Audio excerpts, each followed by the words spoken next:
Assalamualaikum warahmatullahi wabarakatuh. Ya, gimana kabarnya Nak? Ibu sebenarnya rindu ya dengan kalian, ingin bertemu, ingin berbicara, mengobrol kesulitan dan kegelisahan kalian ya.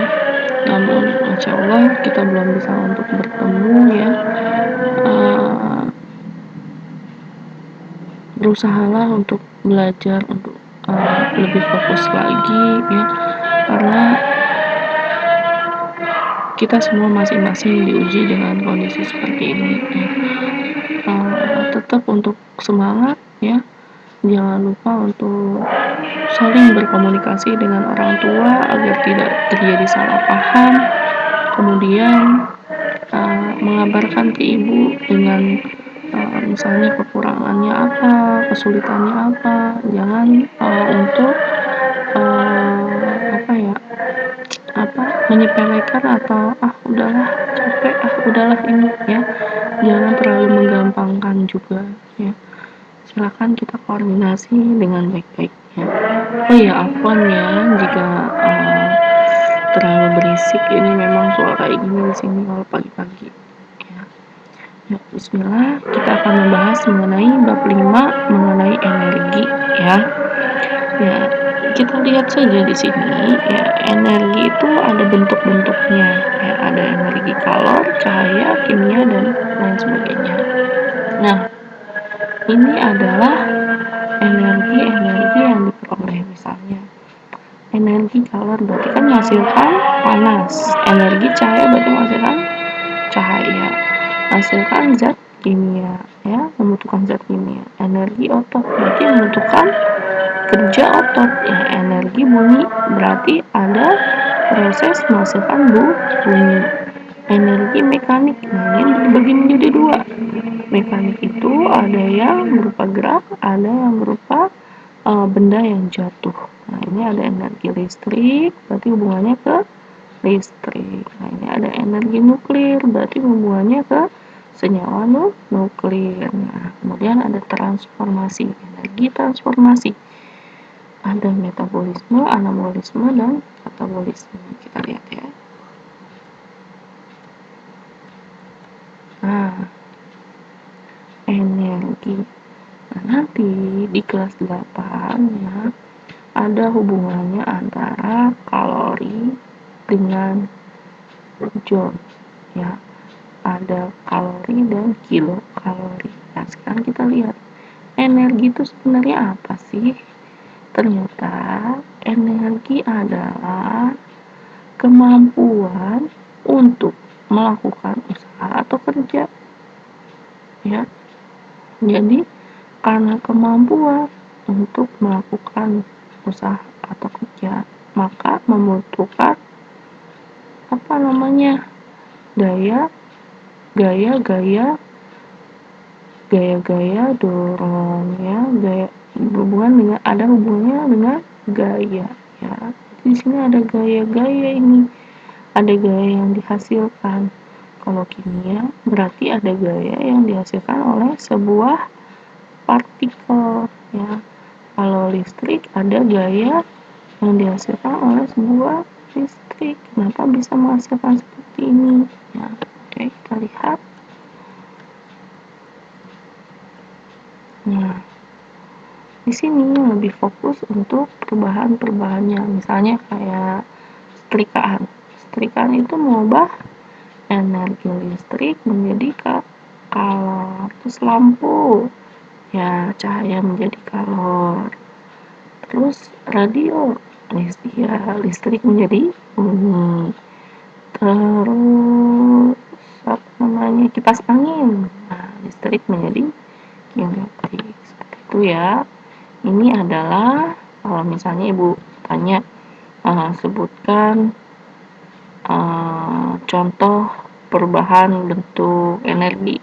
Nah kalian jawab, menyetrika energi listrik jadi kalor gitu ya.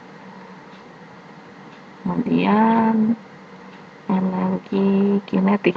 Nah, energi kinetik itu berhubungan dengan gerak. Nah, rumusnya adalah EK, energi kinetik ya, karena gerak itu dipengaruhi oleh benda ya kan, berarti ada massa ini satuannya kilogram dan ada kecepatan satuannya meter per second ya. Jadi rumusnya adalah EK sama dengan, kita masukin dulu nih M sama P nya ya kan, ternyata M yang dipengaruhinya itu setengahnya dari sebuah massa dan setengahnya dari V yang dipangkatkan 2 ya. Kemudian ada energi potensial, yaitu dipengaruhi oleh massa, gravitasi, dan ketinggian ya. Merupakan energi yang dimiliki oleh suatu benda karena letak atau kedudukannya. Jadi letak itu atau kedudukannya itu ada tingginya ya. G di sini kecepatan gravitasi di sini ya, itu nanti sudah diketahui ya di soal ya. Terus kecepatan benda saat menyentuh tanah, V sama dengan akar dari 2GH. Kemudian energi kinetik dan potensial, contohnya kita lihat ya, ini ada seorang atlet ya kan, diketahui kecepatannya 2 meter per second. Kemudian masanya itu adalah 50 kg. Nah, yang ditanyakan adalah energi kinetik. Maka seperti yang kita ketahui bahwa energi kinetik, energi potensial juga ya. Jika si atlet tersebut melakukan loncatan ya, jadi posisinya awalnya atletnya di sini, kemudian dia loncat ya, berada di ketinggian 3 meter dengan gravitasinya 10, maka kecepatan energi potensialnya berapa. Maka yang ditanyakan adalah EK dan EP. Sehingga jika diketahui EK dan EP, maka kalian harus masukkan rumusnya ya. EK sama dengan setengah mv pangkat 2, setengah mv kuadrat.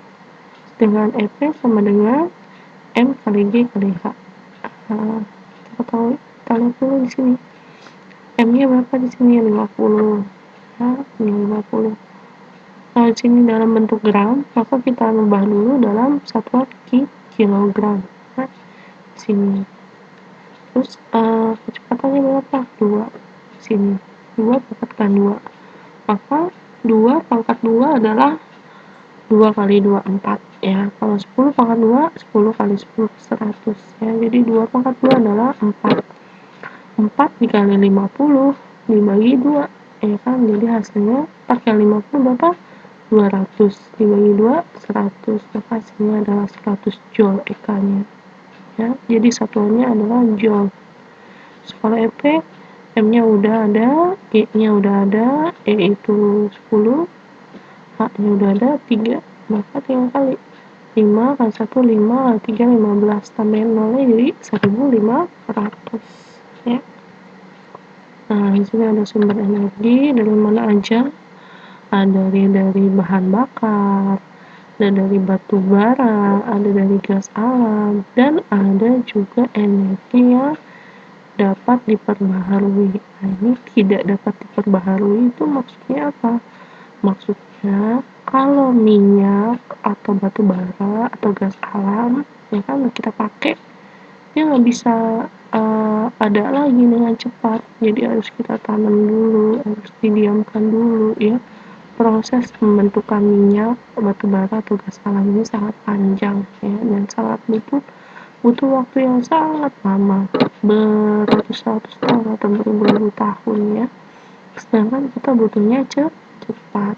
Nah, sehingga ada energi yang dapat diperbaharui, contohnya ada angin, air, matahari, dan pasang surut air laut.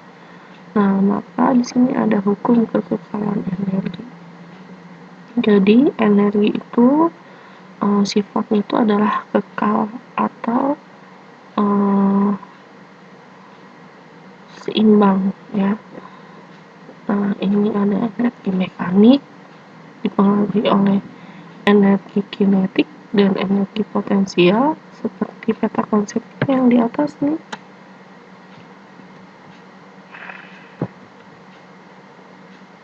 Nah, energi mekanik itu ada energi kinetik dan energi potensial.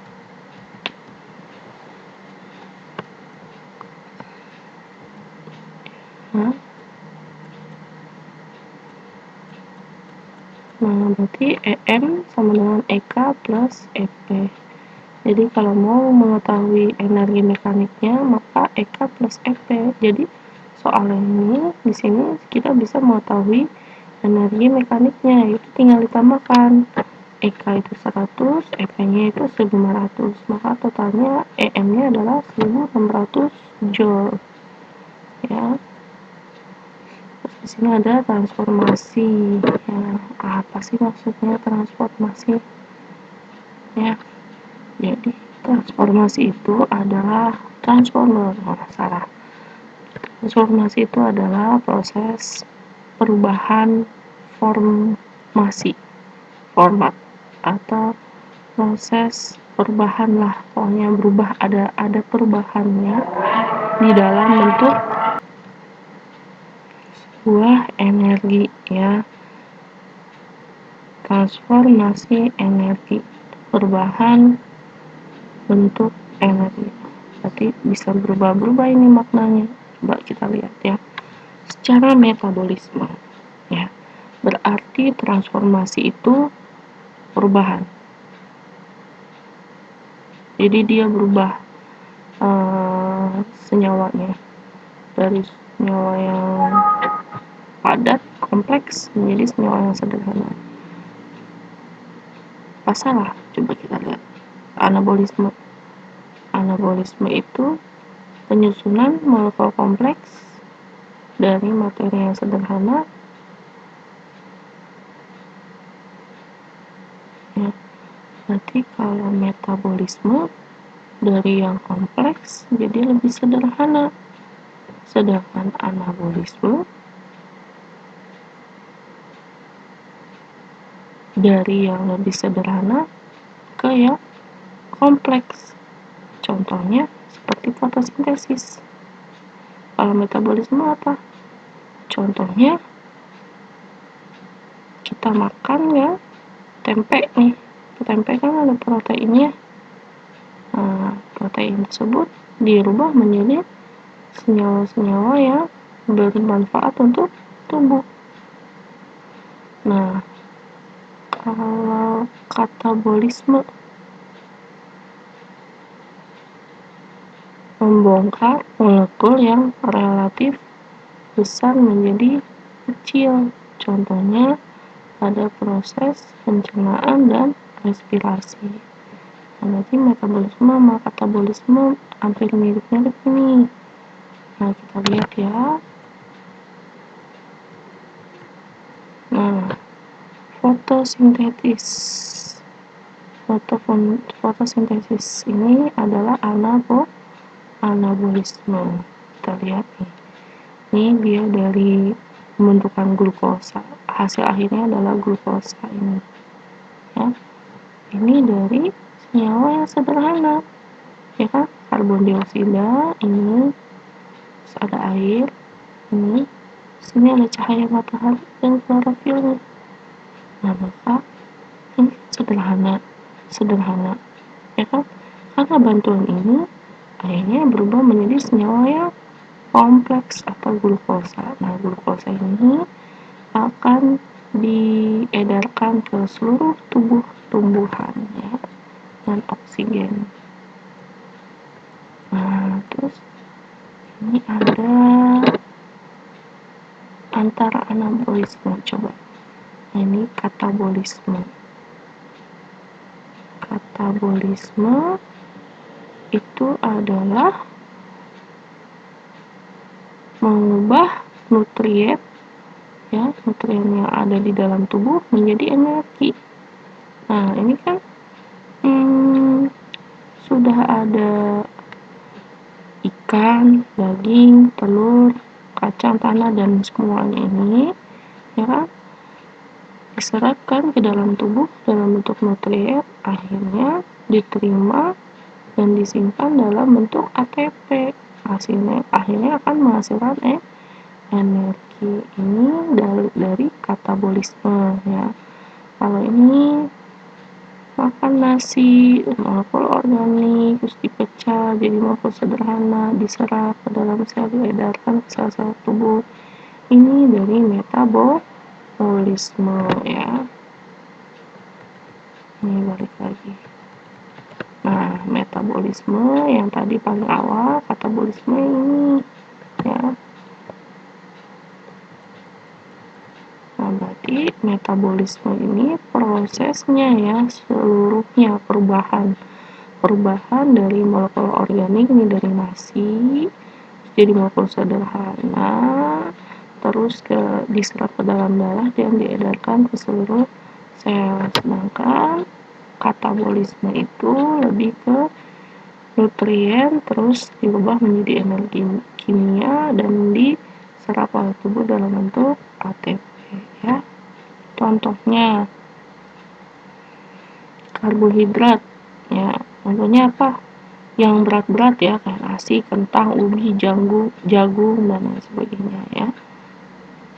Ketela apa pokoknya itu yang mengandung karbohidrat. Nah, kalian bisa searching sendiri ya. Protein yang membantu pertumbuhan otak dan tubuh ya, seperti ikan-ikanan, daging-dagingan, telur-teluran, semuanya ya yang berbentuk seperti ini yang mengandung protein. Tempe, tahu yaitu dari nabati ya, ada yang dari protein, ada yang hewani, ada protein nabati. Lemak juga ada lemak hewani dan ada lemak nabati ya. Lemak itu fungsinya untuk membentuk atau kita dapat menambahkan glukosa untuk menghasilkan energi ya, seperti dari kacang tanah, keju, daging ya. Ada lemak nabati dan ada lemak hewani. Lemak nabati ini dari kacang tanah, lemak hewani dari keju dan daging ya. Nah, terus di sini transformasi, ada juga respirasi hubungannya ke apa?